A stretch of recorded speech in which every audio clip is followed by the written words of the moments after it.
Le 6 avril 2016, le président Patrice Talon prend les rênes du pouvoir et se met aussitôt à la tâche.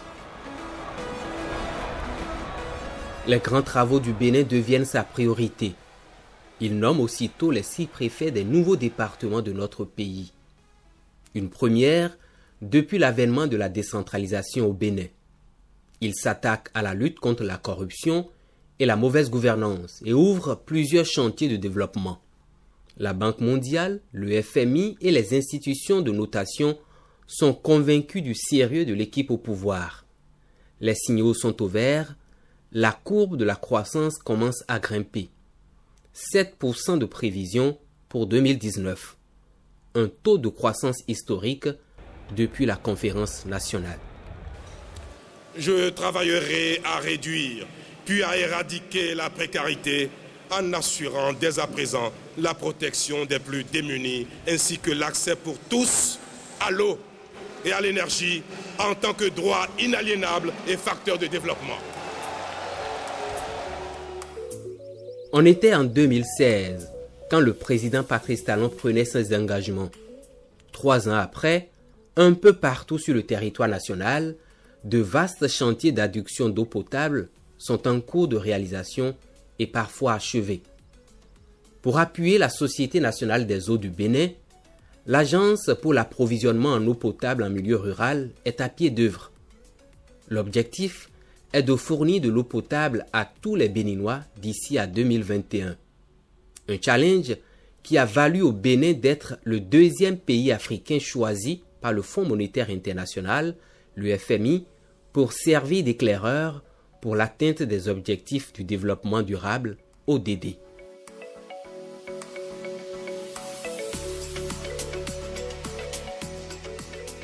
Au début du mandat, on était à 55% de taux de décès globalement. Cela voudra dire que nous sommes en train de réaliser presque la moitié de ce qu'on a fait sur les 10 ou 15 dernières années. C'est en cela que je l'illustre comme une révolution.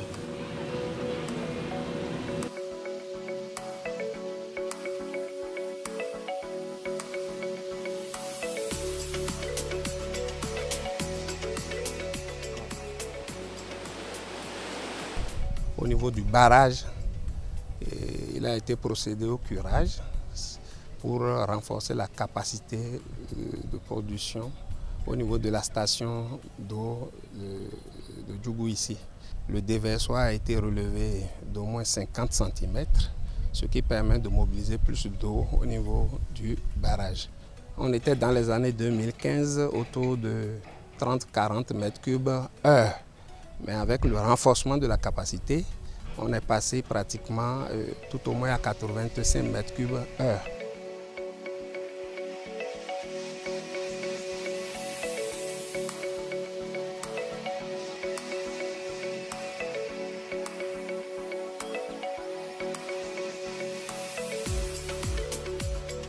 La conduite qui amène l'eau brute depuis l'Opara, cette conduite va être renouvelée par une autre de grande capacité.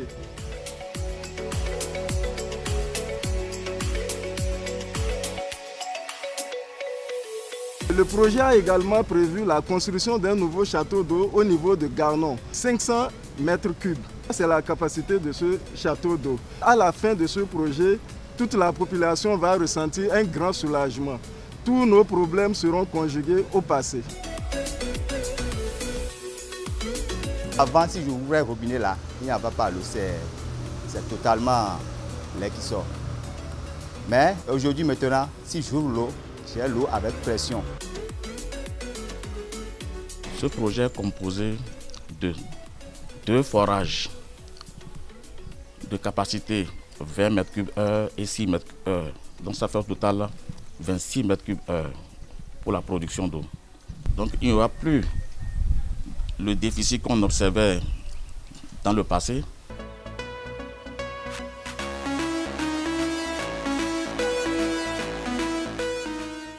Ici, c'est la station de reprise d'eau. Cette station reçoit d'eau de 2 forages. Actuellement, nous sommes à 800 m3 jour. Tout le monde a de l'eau. Ils ont de bonnes pressions actuellement au niveau de leur robinet.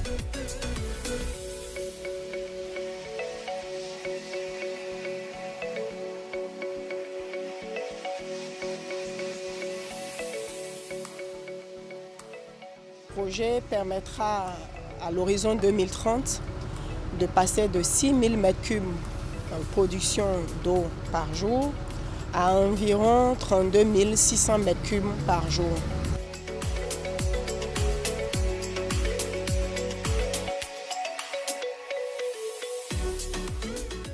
Nous sommes ici sur le site du château d'eau de Calavi, c'est 500 m3.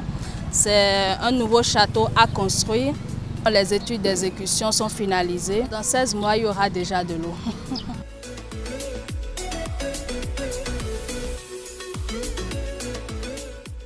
Le Bénin était confronté à une crise énergétique du fait du déficit de notre production. Le gouvernement de Patrice Talon s'est très tôt attaqué à ce mal cyclique. Aujourd'hui, le délestage est conjugué au passé et notre pays évolue vers une autonomie énergétique.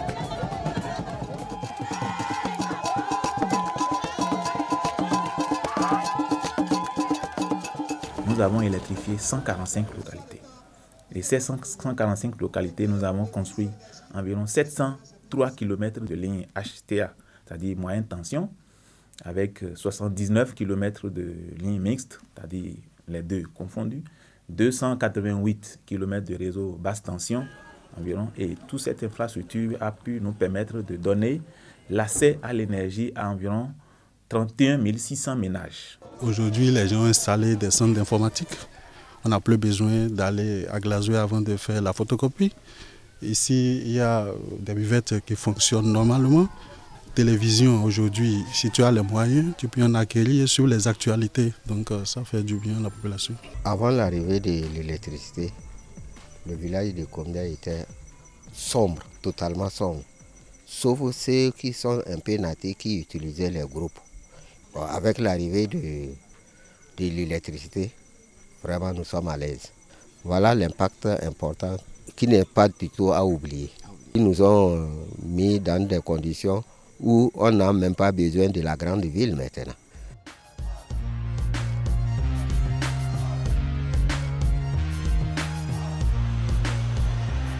Ici, nous sommes à la centrale thermique de Parakou. En 2016, il y a un nouveau vent qui a soufflé sur cette centrale, qui a consisté à la réhabilitation de 6 groupes. On a une puissance disponible de 12 MW. On peut se frotter les mains parce qu'actuellement, à la pointe, Parakou a une demande de 12 MW. Pour ce site de la centrale de Natitengo, il est prévu réhabiliter 4 machines. Depuis septembre 2017, on a réceptionné 3. On est en train de réceptionner le 4e groupe qui est le groupe 3. C'est des groupes que j'ai suivi les travaux de réhabilitation avec les Indiens. Tout s'est bien passé, les normes sont respectées. Et aujourd'hui, bon, je peux déjà me réjouir pour dire que quand il y aura un déficit, et du coup, on pourra facilement s'accrocher au réseau et fournir de l'énergie en quantité et en qualité à la population de Atakwa-Donga.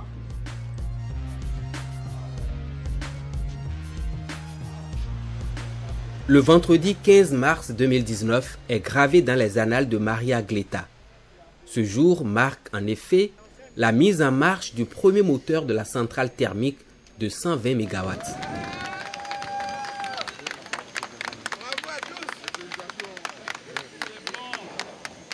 Qui pouvait le croire? Symbole de la gabegie, Maria Gleta avait connu un investissement de 40 milliards de francs CFA pour la construction d'une turbine à gaz de 80 MW. Les travaux, initialement prévus pour 6 mois, se sont achevés 4 ans plus tard pour une puissance moyenne de 8,5 MW jamais utilisée.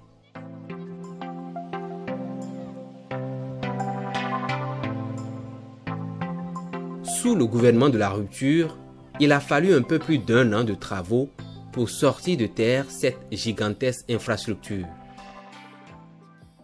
Il s'agit d'une centrale équipée de 7 moteurs dual fuel.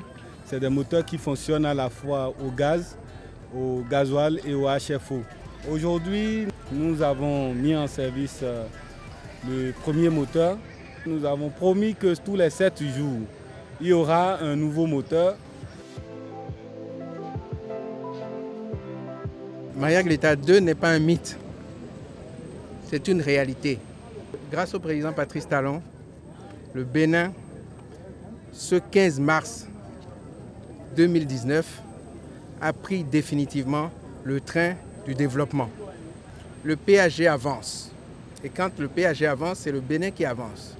Ce projet majeur, qui est un des plus gros projets en œuvre actuellement dans notre pays, est arrivé à l'heure. Que dis-je? Est arrivé avant l'heure prévue. Ça, c'est la marque de fabrique de ce gouvernement qui montre désormais que le dire et le faire doit être une vertu partagée dans notre pays désormais.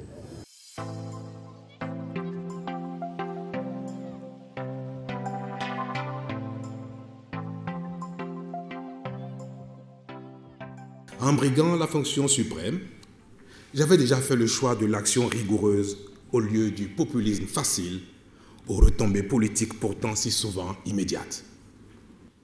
Tous les efforts entrepris, ainsi que les sacrifices consentis, pourraient s'avérer vains si nous n'engageons pas résolument notre administration publique, les sociétés et offices d'État dans la voie de la bonne gouvernance. Celle-ci doit s'accompagner d'une lutte implacable contre la corruption et l'impunité. C'est le lieu pour moi de réaffirmer mon engagement et ma détermination à mener ce combat sans état d'âme.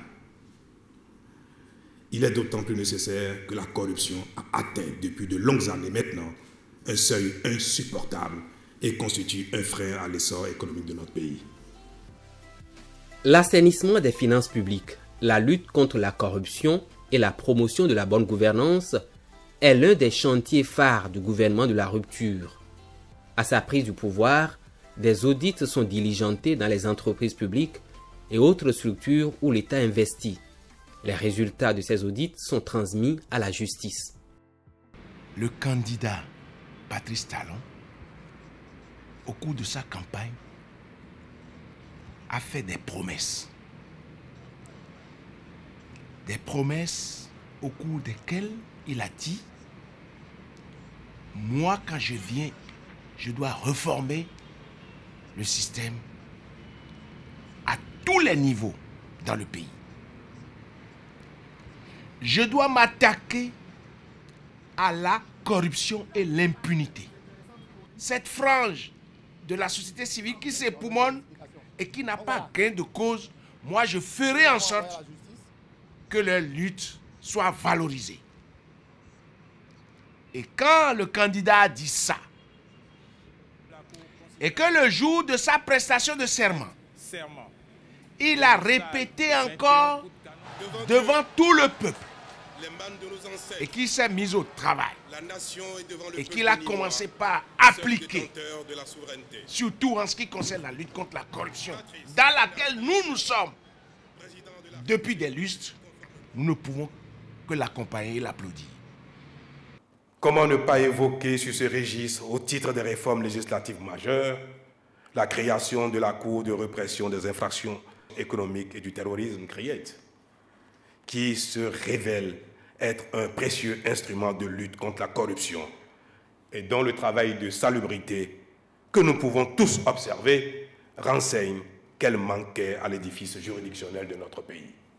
Ça fait depuis près de 10 ou 12 ans que nous, au niveau d'Alcré, dans le cadre de la lutte contre la corruption, et quand l'impunité a pris place et que la corruption est tolérée, est devenue endémique, nous avions tout le temps dit qu'il faille mettre en place un petit groupe de 2 ou 3 magistrats pour ne s'occuper que des questions de lutte contre la corruption et l'impunité. Mais le régime est arrivé, le régime a mis en place une structure qu'on appelle aujourd'hui la CRIET, et qui s'occupe de ces dossiers-là. Et je félicite celui-là qui a ce courage de faire ce qu'il fait là, dans le cadre de la lutte contre la corruption.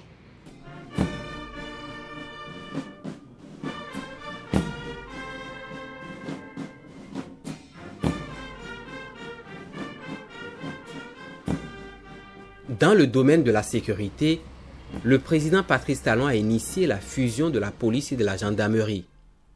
La police républicaine est née pour une meilleure sécurisation du territoire national. Le gouvernement a renforcé sa capacité opérationnelle par une série de remises de matériel roulant. En plus, chaque unité reçoit mensuellement une dotation en carburant. Mon gouvernement a repensé le système sécuritaire de notre pays avec le souci d'une plus grande efficacité et d'une mutualisation optimale des ressources destinées au secteur de la défense et de la sécurité.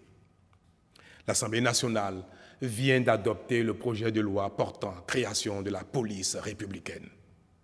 C'est elle qui sera désormais la force unique de sécurité intérieure.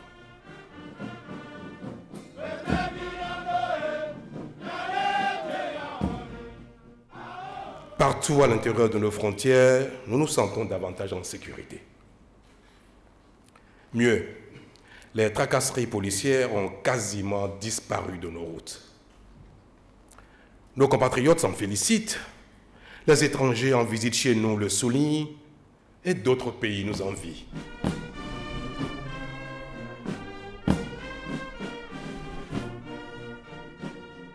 Maintenant, la sécurité est bonne. Là, c'est bon. Parce que d'ici, quand tu quittes, tu peux rouler la nuit jusqu'à Malanville. Actuellement, la nuit, quand nous roulons, à n'importe quel endroit où vous arrêtez comme panne, il y a la sécurité qui intervient. Vous voyez comment le gouvernement de rupture nous a bien aidés côté sécurité. Mais quand ils viennent, ils vous saluent gentiment. Nous répondons. Ils nous demandent quelle panne vous avez.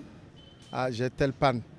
Si la panne n'est pas grave, il reste à côté de vous jusqu'à ce que vous dépannez fini. Vous quittez devant eux avant qu'ils ne partent. Vous voyez? Quand il s'agit du carburant, ils interviennent. À des moments donnés, ils nous aident même à payer le carburant.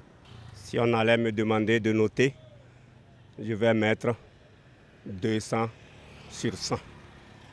Je veux vous dire que c'est parfait, très parfait.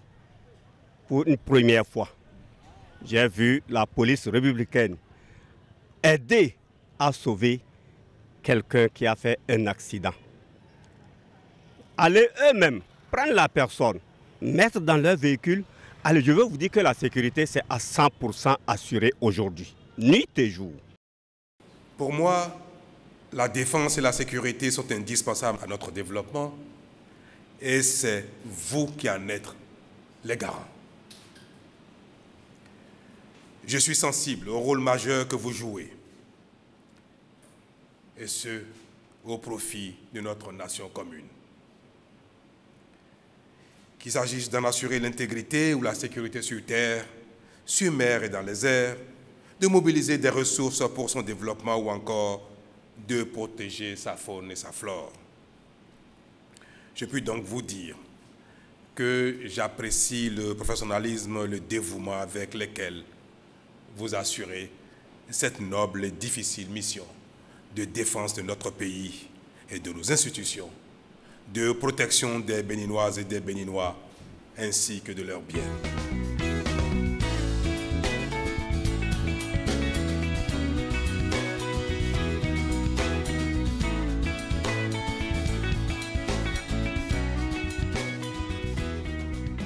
Les producteurs du coton peuvent se frotter les mains. L'embellie de l'or blanc est remarquable depuis 2016, et ceci sans les subventions.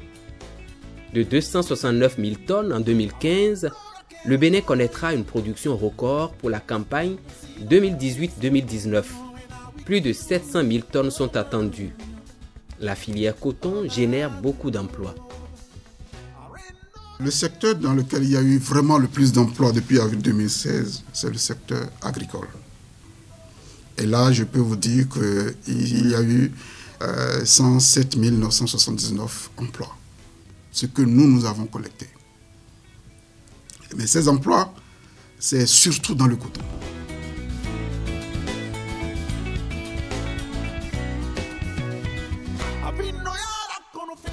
Deuxième culture de rente après le coton, la filière anacarde renaît grâce aux mesures prises par le gouvernement, à savoir le respect des dispositions réglementaires, l'intensification des contrôles au niveau des frontières et l'interdiction d'exportation par voie terrestre des noix de cajou. À noter aussi le retour en force de l'ananas béninois sur le marché européen.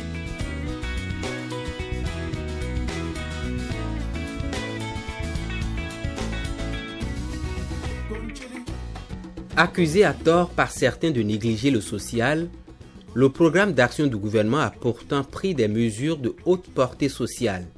On peut énumérer les cantines scolaires qui permettent aujourd'hui à plus de 500 000 écoliers béninois d'avoir un repas chaud.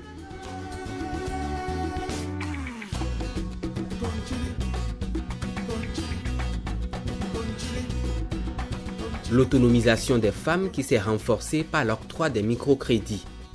La rigueur dans la gestion des fonds demeure la caractéristique du gouvernement de la rupture. L'innovation dans le domaine, c'est le microcrédit mobile qui permet la maîtrise des impayés et la localisation des bénéficiaires en même temps qu'il leur évite les tracasseries. Preuve du regain d'intérêt, le gouvernement a injecté courant mars 2019 près de 6 milliards de francs CFA dans le microcrédit qui est l'une des composantes du projet ARCHE, Assurance pour le renforcement du capital humain.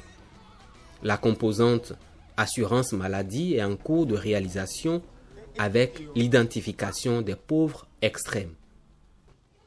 La mise en œuvre de la phase pilote de l'assurance maladie va démarrer dans la zone sanitaire Abomey-Calavi, Soava. Mais avant, comme vous le savez, il y aura la prise en charge des pauvres extrêmes, des pauvres non extrêmes. Et nous avons besoin de les identifier, de savoir qui sont ces pauvres en réalité et les recenser.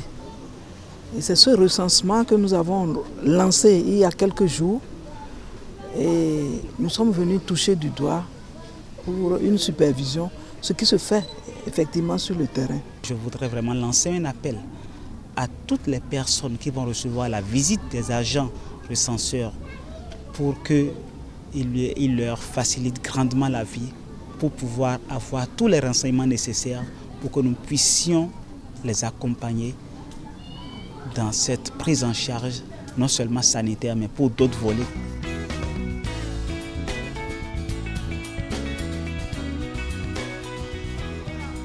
Le projet d'aménagement urbain connu sous le nom du projet asphaltage est l'une des promesses du président Patrice Talon. 3 ans après sa prise de pouvoir, la maquette est devenue une réalité tangible. L'aménagement et la réhabilitation des voiries primaires, secondaires et tertiaires, avec lampadaires, espaces verts, espaces pour stationnement de bus, sont en cours dans plusieurs villes du Bénin. Porto Novo, Cotonou, Lokossa, Abomey-Calavi, Boyikon, Abomey, Parakou, Natitengu et Semepoudji. 650 km de routes sont concernés par le projet asphaltage pour un investissement de 900 milliards de francs CFA. Améliorer le cadre de vie des populations a également été une préoccupation majeure du gouvernement au cours de cette année. Dans ce domaine, où les travaux d'aménagement urbain ont jusqu'ici été faits par petits bouts, nous avons engagé un programme historique pour assainir notre environnement et améliorer le cadre de vie. C'est un projet qui vient à point nommé parce que dans la ville de Boyikon, nous attendons toujours ces rues-là qui doivent s'ouvrir parce que nous souffrons à cause de l'inondation. Donc, après l'ouverture de ces voies, nous sommes sûrs et rassurés que nous ne serons plus inondés. Je suis satisfait de ce qui se passe ici. Il a plu la fois dernière, on n'a pas eu de l'eau dans les maisons. L'eau est passée dans les caniveaux. La population est satisfaite et félicite le gouvernement pour cet acte-là.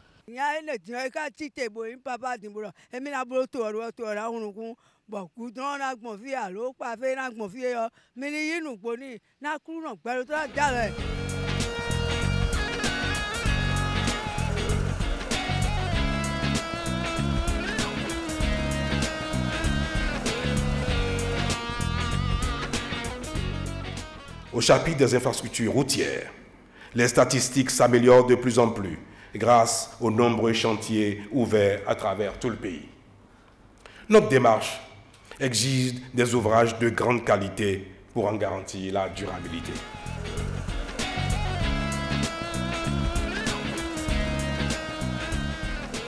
« 12 projets sont en train d'être exécutés sur le terrain pour un linéaire total de 776 km et un coût de 710 milliards de francs CFA. 11 projets vont démarrer au cours du premier et du deuxième trimestre 2019 pour un linéaire total de 1077 km et un coût de 750 milliards de francs CFA.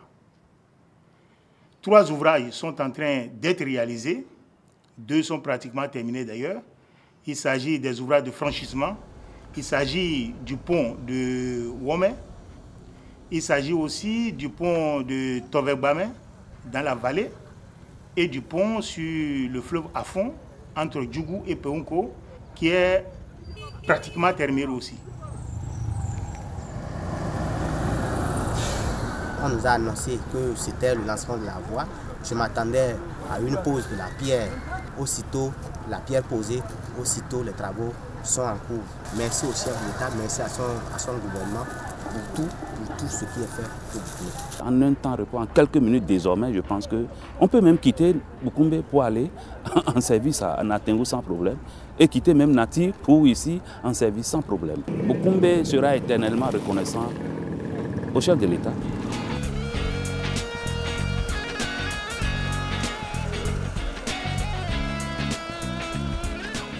Si vous nous éclairez, vous donnez la fille avec moi. Mais les deux, si dodo, quand vous si baba ne vous n'avez pas oublié, si dans vous allez loger.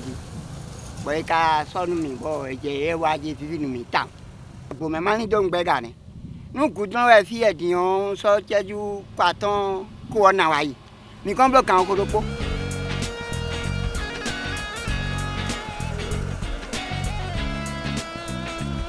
Nous avons le désenclavement de Lalo, puisque si Tofor est aujourd'hui accessible, ce n'est pas le cas de Lalo. Si vous devez quitter Tofor pour aller à Lalo, vous venez passer par Boycon à Bomé ou bien vous descendez par Cotonou. Alors qu'entre ces deux agglomérations, nous n'avons que 28 km. Aujourd'hui, entre Tofor et Lalo, il y aura un pont qui sera construit et les 28 km là seront bitumés.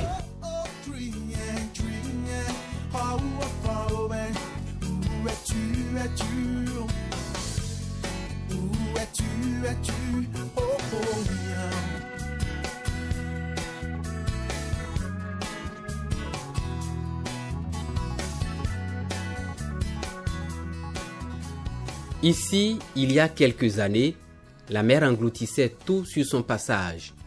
La bataille semblait être irrémédiablement perdue d'avance. Mais le programme de protection de la côte conduit par le gouvernement du président Patrice Talon porte ses fruits. Près de 200 mètres de terre sont déjà gagnés sur cette partie de la côte. En vue de préserver l'intégrité de notre territoire, nous avons sans tarder initié les travaux de la deuxième phase du projet de protection de la côte à l'est de Cotonou. En un an à peine, les résultats sont remarquables puisqu'en plus de protéger la côte, nous avons réussi à faire reculer la mer en draguant 1 500 000 m3 de sable pour recréer de la plage là où elle avait disparu.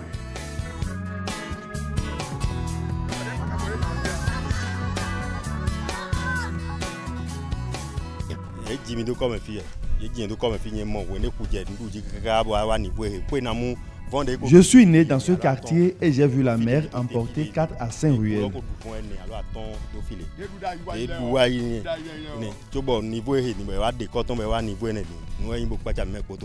Le recul de la mer après les épis et l'ensablement est un miracle pour nous, au point où ceux qui ont abandonné leurs maisons vides sont en train de revenir pour reconstruire. Ils sont convaincus de l'issue favorable des travaux initiés par le chef de l'État.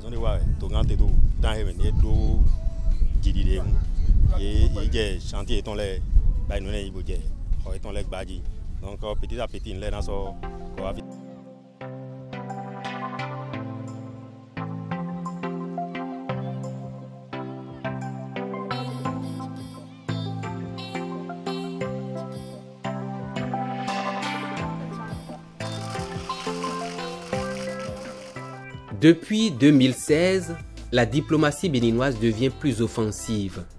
Le Bénin s'est illustré par la demande de restitution des biens culturels.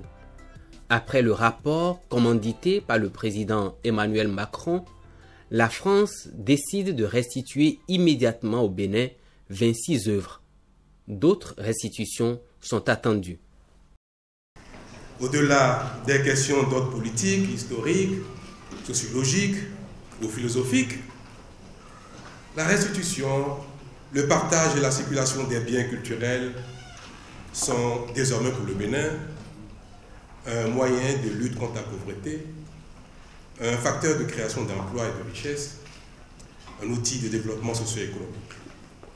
Toutes choses qui relèvent de l'aide au développement, de la coopération. Ce faisant, le Bénin compte avec la circulation de ces biens culturels, réhabiliter et offrir au monde l'épopée de ses rois, de ses Amazones, les vestiges du plus grand port de l'histoire de l'esclavage, ainsi que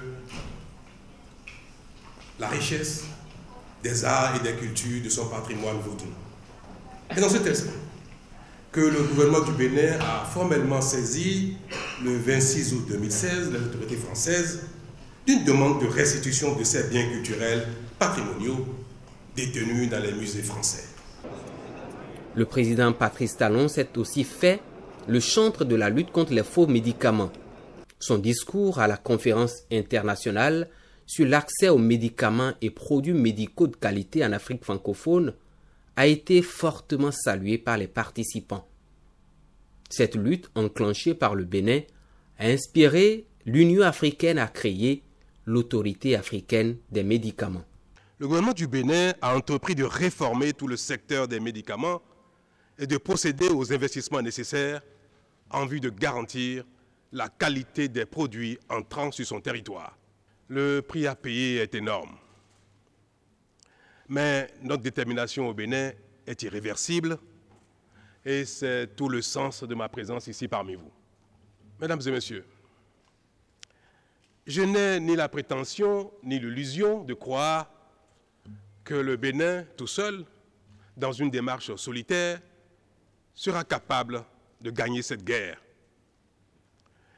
Car la lutte contre les faux médicaments est une lutte qui déborde largement nos cadres nationaux et qui doit s'inscrire dans une coopération internationale proactive en matière d'information, de renseignement, de formation, d'expertise, d'investissement et de sincérité. Et que les grands laboratoires cessent de développer des chaînes de production exclusivement dédiées aux pays pauvres. Autant d'auréoles qui illustrent le retour du Bénin sur la scène internationale.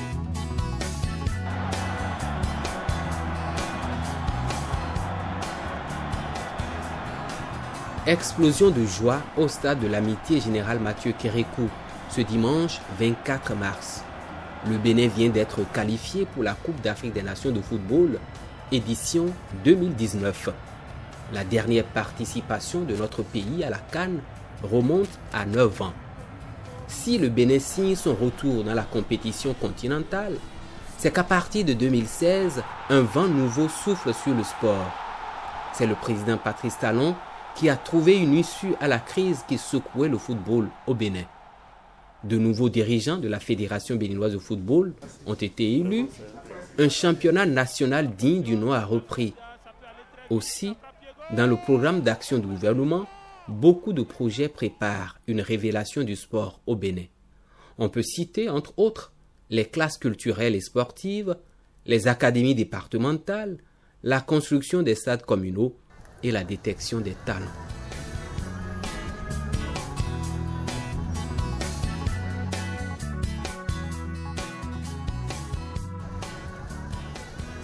En 3 ans d'exercice du pouvoir, le cap fixé par le président Patrice Talon est maintenu. Tous les secteurs de la vie de notre pays sont concernés par des réformes audacieuses. Pour le commun des Béninois, c'est difficile, certes. Mais, comme l'a écrit le chef de l'État dans sa tribune du 6 avril 2018, nos efforts d'aujourd'hui structurent notre bonheur demain.